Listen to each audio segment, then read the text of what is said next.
So the Leadership Consortium owes its name and its origin from the fact that a consortium is in essence a grouping and a collective of ideas and thoughts.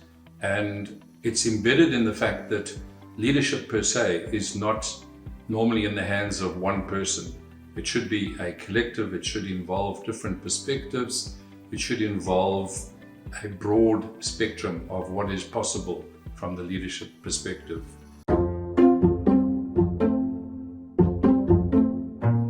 Leaders who know how to set stretch goals correctly are perceived as significantly more effective leaders, and they also raise the level of employee engagement. In this episode, we will discuss 3 essential skills that will keep you on the right path to achieving your stretch goals. Welcome to the 90th Percentile, an unconventional leadership podcast by Zenger Folkman. Each week, using research from over 1.5 million global assessments of leaders, we analyze different leadership traits, trends, and what it really takes for leaders to get to the 90th percentile. I'm your host, Brianna Corin, and joining me today is renowned psychometrician and my dear father, Joe Folkman. So, Bri, have you set any goals for this new year? I'm the wrong person to ask. I set goals for work, of course, but I'm still slowly pondering my personal ambitions for this year. So hopefully our conversation will inspire me in that area today. What about you? Well, I just want to do more podcasts, of course. Of course. You actually like setting goals, though, don't you? Well, sometimes, but it's a tyranny of how it puts pressure on me, and I don't know. Especially those stretch goals. Yes. The interesting thing about stretch goals is that many managers resist setting them because they don't want to put pressure on their direct reports.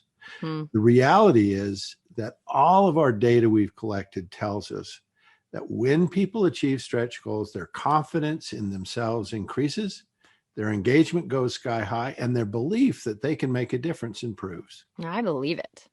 Well, those leaders who don't ask their people to stretch are denying their direct reports of a life-changing experience that will build engagement. That is a great way to put it and to think about it. So the research we're going to dive into today goes over how leaders can help their teams to achieve stretch goals and kind of where people are going wrong. I always find the psychology of goal setting so intriguing. I read in an Inc. article, a study that was done by the University of Scranton that said that 92% of people that set New Year's goals never actually achieve them. And that fact was only slightly depressing to me because it helps me know I'm not alone. But if we want to be like that 8% of people who receive the outstanding joy from seeing their goal actually come to fruition, where should we start? An interesting example of this is several years ago, I was told about an interview with a senior leader of a large division in an organization that was presented as an excellent example of setting stretch goals. Now, this leader was convinced the organization needed to cut costs. The overhead had grown more than the organization's profits. He came out with a bold announcement to the organization that every department was to cut costs by 15%. Oh, ouch. That's a lot. And in an interview, he was privately asked how he came up with that number. Why 15%? Was it based on some calculations, some analytics, or comparison to competitors? And his reply was, no, I was just thinking about what the number should be. And 20% seemed to be too high and 10% was not enough. So I decided on 15%. Oh, so randomly. Okay. Yeah, just the number. Well, that number was totally based on intuition. Departments were given 30 days to come up with a plan for improvement and to make their cuts in their department. Now, if a department came in with anything less than 15%, regardless of the rationale or logic for how the cuts would hurt more than help, they were sent back and told not to come back until they'd reached their magic number. That he randomly came up with. Yes. And they were also reminded that if they could not find a way to cut back, then they would be replaced. So this was not optional. Ah, The process took on a very negative tone, as you can guess. yeah. People came up with derogatory nicknames for the executive. In the end, the cuts were achieved, but unfortunately, in some cases, the cuts were too deep, and some departments needed to hire back to achieve more resources. The process, by and large, was viewed as a very negative event, and it created a great deal of resentment. But at corporate, it was viewed very positively. They thought this was a textbook example of how a leader ought to set stretch goals. Now, clearly, the goal was a stretch goal, and the reduction process may have been necessary for the organization, but the execution drove engagement down rather than up. I think what stands out to me in that example was how, like what you said, how it was viewed so differently by different groups. There was clearly some big problems with the execution of that stretch goal. Now, in the article that you wrote about stretch goals, you said many leaders, when faced with the objective of setting a stretch goal, simply multiply goals by 2. And of course, I laughed because I've done that a few times. What do I want to do for this year? Just times it by 2. But instead, leaders need to understand that the skill of correctly setting stretch goals requires 3 critical skills: push, pull, and problem solve. Thanks for making it 3 Ps. That'll be helpful to remember. Well, that worked out nicely, didn't it? Yeah. Well, in the example of the case study I just shared, the leader did one of these very well. He knew how to push. Yeah. Leaders who do this may achieve some short-term gains, but end up without the great benefits that come from doing it correctly. Now, how would you define a pushy leader?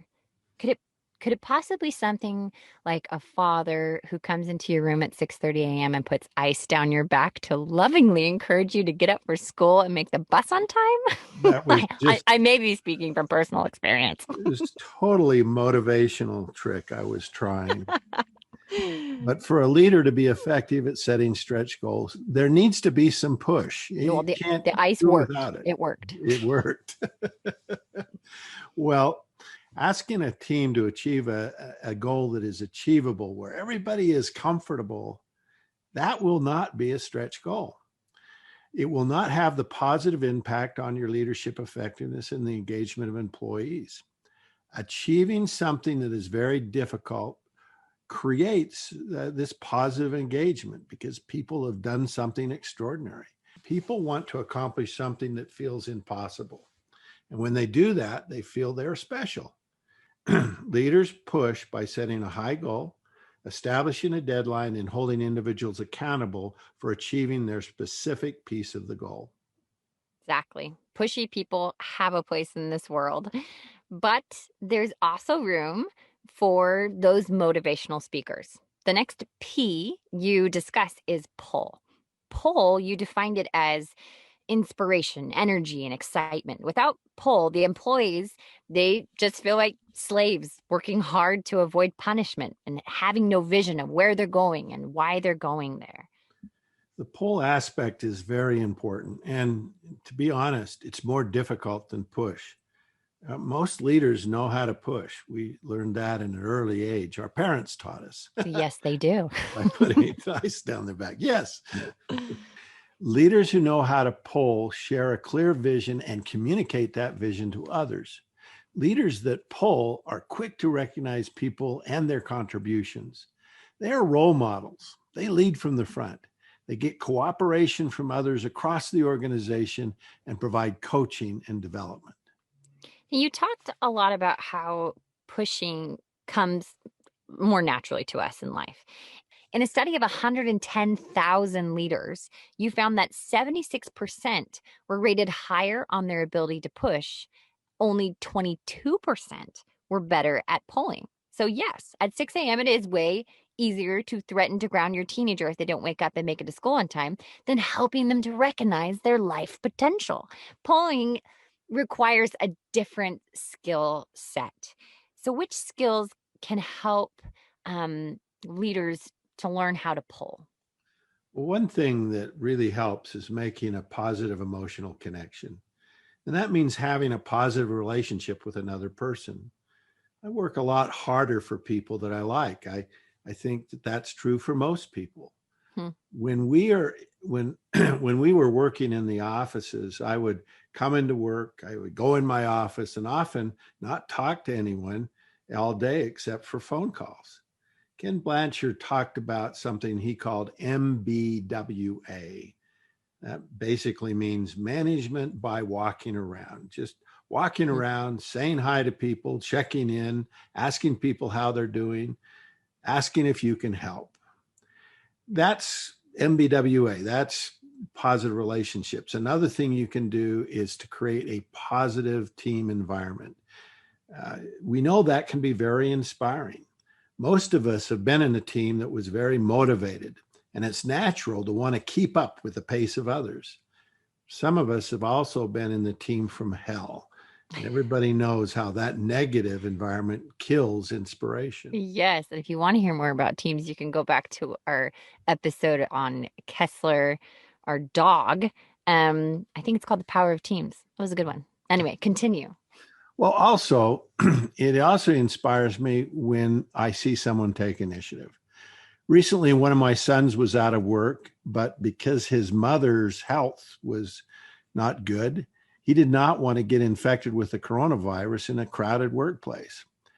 On his own and totally without any nagging from me, which is quite unusual, he interviewed for a couple of customer support jobs that he could do from home. He got a job and enjoys his commute to the office, which is his bedroom. And when you see others taking initiative, that's really inspiring. Very true. And he loves that office bedroom. He even has windows, like two windows. I mean, that you have to work up to that in the real office. So who needs a cubicle? It's a corner office too. Yeah, it's corner. The final P is problem solve. Without problem solving, a stretch goal can only be accomplished by working harder, faster, and longer. And that's just depressing. Um, this is so true. I'm going to share an embarrassing small example. I was working on my computer over the holiday break and I was pulling up one of the editing programs I use all the time. And I was doing a spotlight search on my Mac to pull it up. And my brother-in-law saw me do this a couple of times and said, "Why have you not optimized your workspace? You're wasting time finding things you're constantly using." And it was because I just didn't want to stop what I was doing for 5 minutes and fix it. I think that happens to a lot of us. We know the workaround, so we keep using it instead of just solving the problem. You know, problem solving involves some clear understanding of the problems, trends, and opportunities. It often requires some thinking. And so many of us are so focused on doing that Yeah. we resist thinking and problem solving, and that would make us more effective. Stretch goals require needed changes in how work is done, relationships, partnerships, and infrastructure. Leaders need to be willing to challenge standard approaches and find new innovative methods. They need to be aware of outside trends that could help or hurt the internal efforts. So there are your three P's: push, pull, and problem solve. And as interesting as these steps sound, what is really awesome is that they're based in research. Joe just didn't think of it while I was eating cereal one morning. You found actually that a leader's skill at these three critical capabilities impacts their ability to set stretch goals effectively. In a study of over 100,000 leaders, you found that if a leader were above average on push, but below average on pull and problem solving, their effectiveness on setting stretch goals would be at the 44th percentile. If a leader was rated at or above the 75th percentile on push, but below average on the other two skills of pull and problem solve, their effectiveness at setting stretch goals would only move to the 49th percentile. So, not much different there. Well, it's interesting that if a leader is above average on all three of these skills, their effectiveness at setting stretch goals is at the 79th percentile. And that's a jump. Yeah, that's a huge jump. And you're kind of almost in the top 20%. Yeah. Leaders should set as a minimum that all three skills should be above average. Helping others achieve stretch goals makes a significant difference in your overall leadership effectiveness.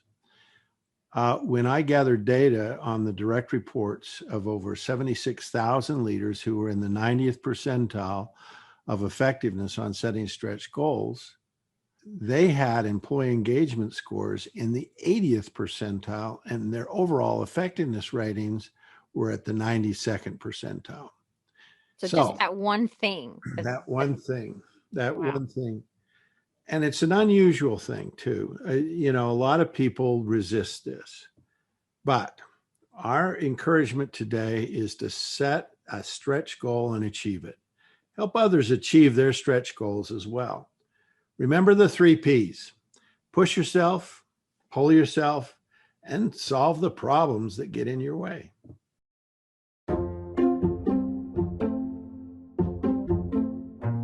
The 90th Percentile, an unconventional leadership podcast, was written and recorded by Brianna Corin and Joe Folkman, and produced by Zenger Folkman, with music by Pleasant Pictures. If you're interested in learning more about Zenger Folkman's award-winning 360-degree assessments, leadership and coaching offerings, or would like to attend one of our monthly webinar series hosted by Jack and Joe, visit our website at zengerfolkman.com.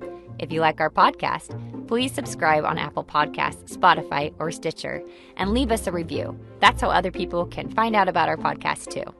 All resources and links to the research referenced in this episode can be found in the episode details or on our podcast page on zengerfolkman.com. It's a pleasure to be able to share these thoughts and ideas with you, and hopefully be part of allowing you to adopt a journey where extraordinary leadership is an opportunity and a growth area for you and your teams.